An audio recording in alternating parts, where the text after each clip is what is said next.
अस्सलामुअलैकुम वरहमतुल्लाहि वबरकातुहू। अऊज़ु बिल्लाहि मिनश शैतानिर रजीम। बिस्मिल्लाहिर रहमानिर रहीम। लकल हम्दु या अल्लाहु वस्सलातु वस्सलामु अलैका या रसूलल्लाह। Today we are going to start the very special book, The Rays of Islam of Islamic Law, translation of अनवार शरीयत। तो आज हम अनवार शरीयत जो कि ट्रांसलेशन है अनवार शरीयत की जो किताब है उसका आज हम उसकी शुरुआत कर रहे हैं। और देखें, मैं इसमें जो ट्रांसलेशन है उसको भी बताऊंगा, एज़ वेल एज़ जो इंग्लिश के कॉन्सेप्ट, ग्रामर के कॉन्सेप्ट हैं वो भी आपको सिखाने की कोशिश करूंगा। तो ज़रूर से आप लोग एक पेन और एक कॉपी लेकर के बैठें, जो कॉन्सेप्ट हों आप उनको प्लीज़ उतार लें। उससे क्या होगा, आपको काफ़ी ज़्यादा नॉलेज मिलेगी। इस किताब का नाम द रेज़ ऑफ इस्लाम है। सबसे पहले बयान देखिए, फर्स्ट चैप्टर है अल्लाह ताला। सबसे पहले बयान अल्लाह ताला के ताल्लुक़ से है। इसको सबसे पहले ज़िक्र इसलिए फरमा रहे हैं कि यह इल्म इंसान के ऊपर सबसे पहले फ़र्ज़ होता है, यानी अल्लाह ताला के बारे में जानकारी हासिल करना यह हर इंसान के ऊपर सबसे पहले फ़र्ज़ है और यह सबसे पहला इंसान के ऊपर फ़र्ज़ है।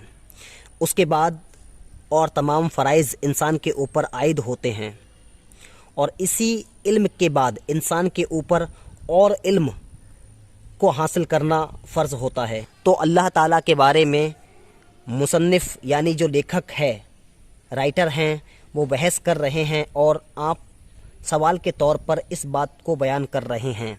What belief should a person have regarding Allah Taala. देखिए भाई, व्हाट है, व्हाट का मतलब यहाँ पर कैसे निकाला जाएगा, क्योंकि व्हाट के बाद यहाँ पर डायरेक्ट हेल्पिंग वर्ब नहीं है, बल्कि क्या है, यहाँ पर क्या है, नाउन है। तो व्हाट बिलीफ का मतलब हो गया कैसा अकीदा। शुड का मतलब चाहिए से होता है, अ पर्सन एक इंसान को, हैव मतलब रखना, रिगार्डिंग मतलब के बारे में, अल्लाह ताला के बारे में इंसान को कैसा अकीदा रखना चाहिए। तो देखो यहाँ पर इसके जो मुसन्निफ़ हैं, इसके जो राइटर हैं, वो क्वेश्चन कर रहे हैं कि अल्लाह ताला के बारे में इंसान को कैसा अकीदा रखना चाहिए। अकीदा का मतलब आता है मजबूती के साथ किसी बात पर यकीन रखना, मजबूती के साथ किसी बात को अपने दिल में जगह देना, दिल में उसको बिठा लेना, ऐसी मजबूती के साथ कि फिर उस बात के अलावा का तसव्वुर भी दिल के अंदर ना आ सके, और ऐसा यकीन जमा लेना कि फिर उस यकीन में कोई शक व शुबा पैदा ना होने पाए, और उस बात की मजबूती के साथ गांठ बांध लेना, इसको अकीदा कहा जाता है। तो देखें आगे जो राइटर हैं इसके जवाब दे रहे हैं। Allah Taala is one and has no partners. Allah Taala एक है और उसका कोई शरीक नहीं है। ठीक है, नो पार्टनर्स का मतलब क्या है, उसका कोई शरीक नहीं है। आपसे क्वेश्चन ये पता किया गया कि अल्लाह ताला के बारे में कैसा अकीदा रखना चाहिए। इसका मतलब यानी अल्लाह के बारे में कैसा अकीदा रखना चाहिए, तो इसका मतलब यही हुआ कि अल्लाह ताला के बारे में कैसा मजबूत यकीन रखना चाहिए और कैसा मजबूत गिरा हमें अल्लाह ताला के ताल्लुक़ से हमें बांधनी चाहिए। तो राइटर इसका जवाब देते हुए कहते हैं कि सबसे पहले अकीदा यानी सबसे पहली बात की जिसकी इंसान गांठ बांधे, कि जिसको दिल यकीन के साथ जमाए, जिसका वो दिल की गहराई से यकीन रखे, वो ये है कि अल्लाह ताला एक है, उसका कोई शरीक नहीं है, उसका कोई शरीक नहीं है। तो देखो, पहला यही है कि अल्लाह ताला एक है, उसका कोई शरीक नहीं है। आगे लिखा है it is only he who has created everything including the skies and the earth. It is only he, देखिए इट इज़ ओनली यहाँ पर शो करता है, एक ज़ोर दे रहा है कि वही है, यानी कि ही लगाया है। देखिए ही क्या है, बड़ा दिखाई दे रहा है, तो समझ जाइए अल्लाह के लिए आया है ये। तो ही यानी कि वही है, हु हैज़ क्रिएटेड, जिसने पैदा किया है। देखिए हु का मतलब जिसने, हैज़ के साथ में थर्ड फॉर्म दिखाई दे रही है, तो समझ जाइए क्या है, प्रेजेंट परफेक्ट हो गया, उसका एक्टिव वॉइस हो गया। तो हु हैज़ क्रिएटेड, जिसने पैदा किया है, एवरीथिंग का मतलब सब कुछ, इंक्लूडिंग का मतलब जो शामिल है, द स्काइज़, आसमानों में और ज़मीन में, जो आसमानों और ज़मीन में शामिल है सब कुछ उसी ने बनाया है, ये मतलब हो गया, सब कुछ उसने पैदा किया है। तो देखें, ओनली ही इज़ वर्थी, सिर्फ वही लायक है, ठीक है ना, वही मुस्तहिक है कह सकते हैं। वर्शिप का मतलब इबादत, वही इबादत का मुस्तहिक है।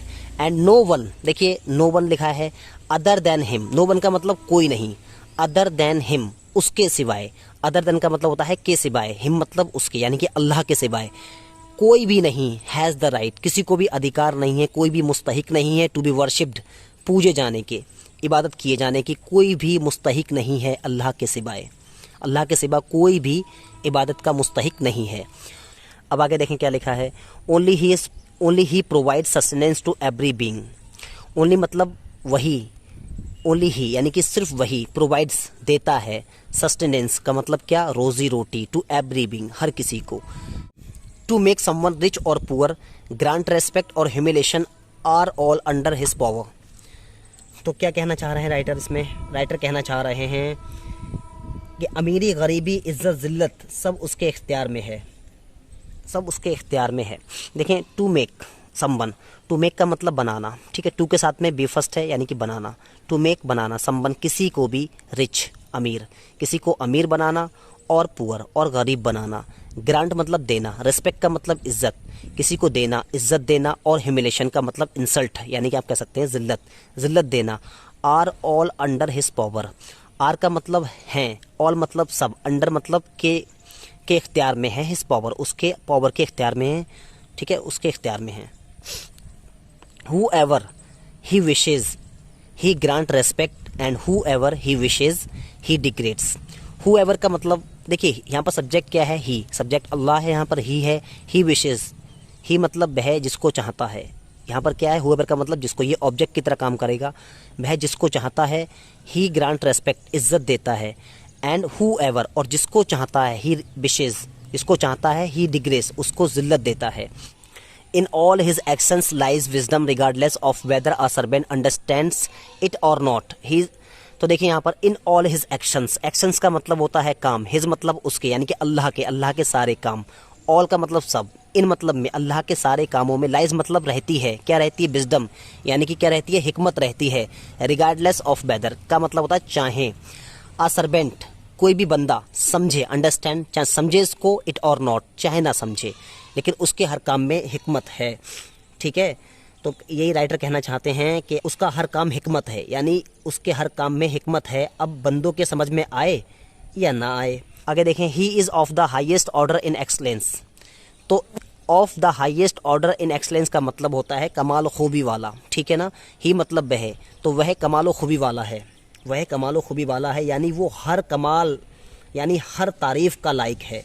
तो यह तमाम बातें जो इन्होंने बयान की, इनको मजबूती के साथ वो अपने दिल में जगह दें, अल्लाह ताला के बारे में वो तमाम इन बातों पर यकीन रखें।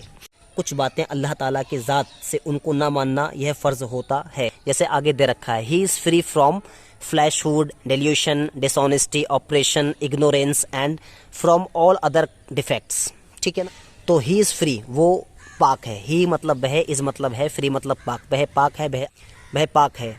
फ्रॉम फ्लैशहुड किससे, आप कह सकते हैं झूठ से, डिल्यूशन दगा से, डिसऑनेस्टी खयानत से, ऑपरेशन जुल्म से, ignorance and from all other defects और तमाम ऐबों से, ठीक है ना। एंड का मतलब और, फ्रॉम ऑल, ऑल मतलब सभी, अदर मतलब दूसरे, डिफेक्ट्स मतलब क्या हो गए, ऐब हो गए, तमाम दूसरे ऐबों से पाक है। To associate any type of defect with him is कुफ्र। टू एसोसिएट का मतलब होता है जोड़ना, एनी टाइप ऑफ डिफेक्ट उसकी जात के साथ किसी भी तरीके का ऐब जोड़ना, विद हिम उसके साथ, इस कुफ्र वो क्या है, कुफ्र है। देयरफॉर इसलिए a person who has the belief that Allah Taala can tell a lie is misled and heretic. Therefore का मतलब इसलिए, अ पर्सन एक व्यक्ति, हु हैज़ बिलीफ जो अकीदा रखता है, दैट कि अल्लाह ताला कैन टेल अ लाई झूठ बोल सकता है, इज मिजल्ड एंड हेरेटिक वो क्या है, मिजल्ड है का मतलब गुमराह है, एंड बद मजहब है, और वो क्या है, हेरेटिक है, बद मजहब है। देखिए यहाँ पर एक चीज़ ये है कि व्हाट बिलीफ कैसे यूज़ किया गया, तो आप देख लीजिए यहाँ से, व्हाट के साथ अगर नाउन आ जाए, व्हाट के साथ अगर नाउन आ जाए तो इसका मतलब होता है कैसा। जैसे हम कह सकते हैं, जैसे अभी आपने देखा क्या लिखा था, व्हाट बिलीफ, तो बिलीफ क्या है, बिलीफ नाउन है, यानी कि कैसा अकीदा, क्या कह सकते हैं, कैसा अकीदा, ठीक है। हमने कहा व्हाट मिस्टेक, तो क्या बोलेंगे? कैसी गलती। ठीक है ना, कैसी गलती, ऐसे कह सकते